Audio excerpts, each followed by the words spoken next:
Utilisation d'une balance analytique.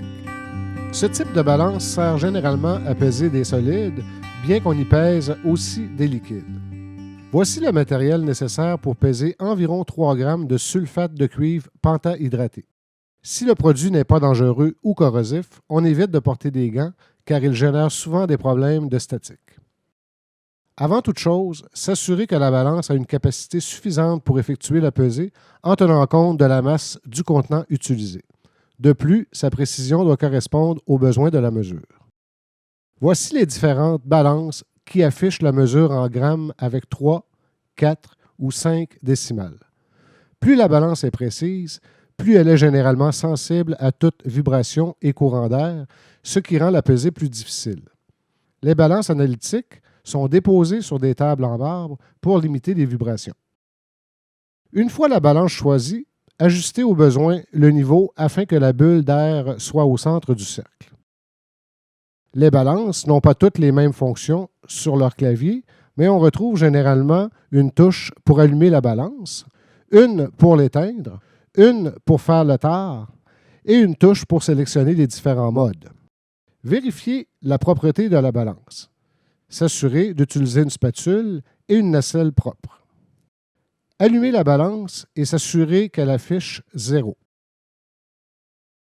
Placez le contenant à peser au centre du plateau. Refermez les portes.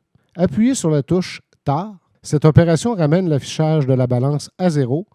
Elle soustrait la masse de l'objet sur le plateau. Le choix du contenant pour la pesée dépend de plusieurs critères. Le type de solide, sa solubilité, la quantité à peser, le solvant, etc. Le contenant proposé dans votre protocole ou par votre professeur tiendra compte de ces facteurs. Évitez de toucher inutilement la nacelle ou d'appuyer sur le plateau pour ne pas modifier la masse. Refermez les portes et attendre que l'affichage soit stable. Un signal indiquera qu'on peut faire la lecture. Notez la masse dans votre carnet avec son incertitude. La balance est un instrument numérique. L'incertitude sera donc de plus ou moins 1 sur le dernier chiffre affiché. Il est souvent inutile de chercher à peser exactement la masse déterminée. Si on a vraiment trop dépassé la quantité désirée, on ne doit pas enlever de produit directement sur la balance. Il faut plutôt retirer la nacelle du plateau et recommencer avec une autre nacelle en utilisant le produit déjà pesé. Ne jamais remettre de produit dans le contenant d'origine, mais suivre les consignes de récupération.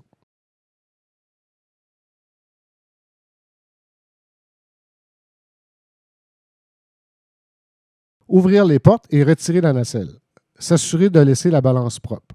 Pour la nettoyer, il faut d'abord éteindre la balance et utiliser un pinceau pour balayer les résidus solides sur le plateau et dans l'enceinte, puis refermer les portes. Le pinceau doit servir exclusivement à nettoyer la balance.